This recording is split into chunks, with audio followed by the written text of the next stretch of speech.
එක් කාන්තාවක් තමන්ගේ ගර්භාෂය කුලියට ලබා දීමක්.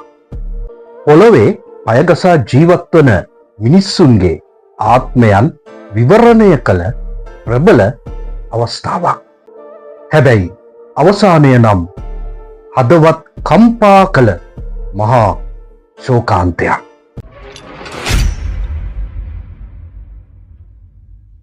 සිතූ පැතූ සම්පත් දුන් සුරබිදෙන 1993 වසරේ පෙබරවාරි 26 වන දින රිදී තිරයේ මුල්වරට ගෙත්තම් වූ චන්ද්‍රරත්න මාපිටිගම විසින් අධ්‍යක්ෂණය කළ සුරබිදෙන සිනමා පටය. එකල එම චිත්‍රපටය නැවුම් තේමාවක් ගත් සිනමා නිර්මාණයක් වුණා. ඉතින් එක්තරා වතු පාලකවරයෙක් ඉන්නවා ධනවත්. ඔහුගේ බිරිඳ වඳ බවින් පෙළෙනවා.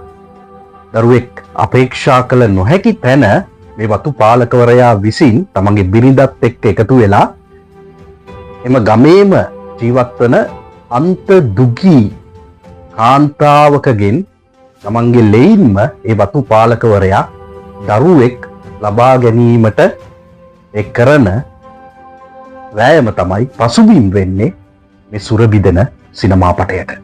සෝමට බැරිද අපිට දරුවෙක් හදලා දෙන්න? අපි ඒක හොඳට ගෙවන්න. අනේ නෝනහාමු. වින්නඹු නෝන මේ දැනුත් ඇවිදින් කියලා ගියේ. ලබන සමාන ඔපරේෂන් කරගන්න දෙන්න කියලා. ඔපරේෂන් එක කවද කරගන්න බැරිද? තව දරුවෙක් හදලා ඒ දරුවා හම්බ වෙන්න ගිය කමම්ම ඔපරේෂන් එක කරගෙන ආපහු ගෙදර ඉන්න බැරිය? ඉතින් ඔය වතු පාලකවරයා පැහැදිලිව මේ සිනමා පටය තුලදී තමන්ගේ බිරිඳට කියනවා තමන්ගේ අතේ නෙමේ වැරද්ද තියෙන්නේ. ඒ කියන්නේ දරුවෙක් බිහි කිරීමේ ඒ දෝෂය තියෙන්නේ තමන්ගේ අතේ නෙමේ ඔයා තුල. ඒ කියන්නේ තමන්ගේ බිරිඳට තමයි කියා සිටින්නේ. මොකද අතීත සිදුවීමකුත් සිදුණු පැහැදිලිව මේ වතු පාලකවරයා තමන්ගේ බිරිඳට පෙන්වා දෙනවා. ඉතින් කොන්ත්‍රාත්තුව බාරගත්ත දරුවෙක් බිහි කිරීමේ කොන්ත්‍රාත්තුව බාරගත්ත ඒ දුගී කාන්තාවගේ ස්වාමි පුරුෂයා තමයි තමන්ගේ බිරිඳට දුගී කාන්තාවට බල කර සිටින්නේ ඉක්මනින්ම බංගලාවට ගිහිල්ලා වතු පාලකවරයා සමග ලිංගිකව එකතු වෙලා දරුවෙක් බිහි කරලා දෙන්න කියලා. මොකද ඒ දුගී කාන්තාවගේ ස්වාමි පුරුෂයා කියන්නේ අසීමිතව මුදලට ලොල්ලුණු චරිතයක්. උඹ අපේ ලොකු හමුත් එක්ක ඉඳලා දරුවෙක් හදලා දෙන්න ඕනේ. එතකොට අපි උඹලට සල්ලි දීලා ඒ දරුවා අපේ නමට ලියා ගන්නවා.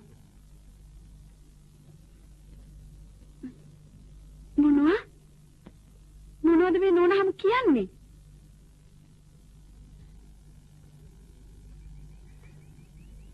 මම ඔබට පැහැදිලි කරලම කියන්නද? උඹ අපේ ලොකු හමුත් එක්ක බුදිය ගන්න ඕනේ.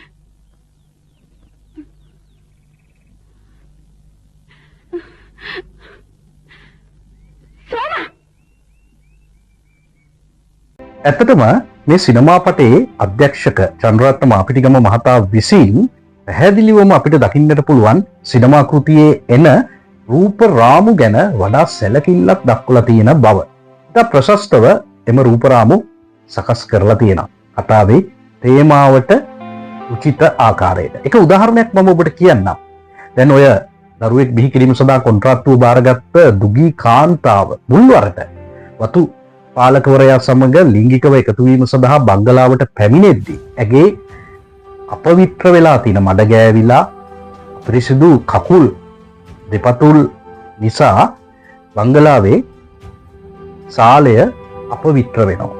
ඔතනදී වතු පාලකවරයාගේ බිරිඳ පොලිසරය අරගෙන ගෙබිම තා වේගෙන් පොලිසරය ක්‍රියාත්මක කරලා පිරිසිදු කරනවා.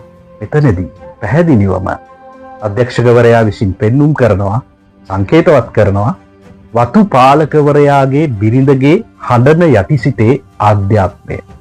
ඉතින් චන්ද්‍රරත්න මාපිටිගම මහතා විසින් තිරපිටපත් රචනාව සිදු කරලා අධ්‍යක්ෂණය කරපු මේ සුරබිදෙන සිනමා කෘතියේ යම් අඩුපාඩුකම් අපිට දකින්නට ලැබුණා. විශේෂයෙන් ආලෝකකරණය, කැමරාකරණය. නමුත් නැවුම් ප්‍රබල කතා තේමාව හින්දාම ඒ සියලු දුබලතා යටපත් වුණු සිනමා පටයක් තමයි සුරබිදෙන කියන්නේ. අනෝජා වීරසිංහගේ ප්‍රබල රංගනය ඊට නොදෙවෙනි ලෙස වීණා ජයකොඩි තමන්ගේ චරිතය තුළ රංගනයේ යෙදුණා. ඒ වගේම සොමී රත්නායක හොඳම නළුවාට හිමි සම්මානයක් දිනාගත්තේ මේ චිත්‍රපටය තුලින්. ඔහුගේ චරිතය හරහා රවින්ද්‍ර රන්දෙනිය, අශෝක පීරිස්, මණිකේ අත්තනායක තවත් බොහෝ පිරිසක් තමන්ට හිමි වුණු ඒ චරිතවලට උපරිම සාධාරණයක් ඉටු කරලා තියෙනවා. කැමරාකරණය සුමින්ද වීරසිංහගේ, සංගීතය මහා සංගීතවේදී ආචාර්ය ප්‍රේමසිරි කේමදාසයන්ගේ, සංස්කරණය ස්ටැන්ලි ඩල්විස් විසින් සිදු කරලා තියෙනවා. ඉතින් මේ චිත්‍රපටයේ අවසානය නම් මහා ඛේදවාචකයක්. ඒ දුගී කාන්තාවගේ පවුලට අවසානයේ අත්වන ඉරණම, ඇයට අත්වන ඒ ඛේදනීය ඉරණම. පැහැදිලිවම සුරබිදෙන කියන්නේ සමාජීය යථාර්ථවාදී ඉතා වටිනා ඔබ නරඹලා තියෙනවා නම් ප්‍රේක්ෂකයන් විදිහට මේ චිත්‍රපටය මතකයට නගාගත හැකි මහා කම්පනයක් හදවතට දැනුණු සිනමා කෘතියක්. මට තාම හිතා ගන්න බෑ සෝමේ. මම කොහොමද මේකට කැමති වුනේ කියලා. අපේ හරි දුප්පත් මිනිස්සු මහත්තයෝ අපේ අම්මලා තාත්තලා අපිට තුට්ටුවක්වත් ඉතුරු කරලා ගියේ නෑ. ඒ නිසා තමයි අපි මේ තරම් දුක් විඳින්නේ. මට ඕන අපේ දරුවන්ටවත් එහෙම දුකක් නොදී ඉන්න.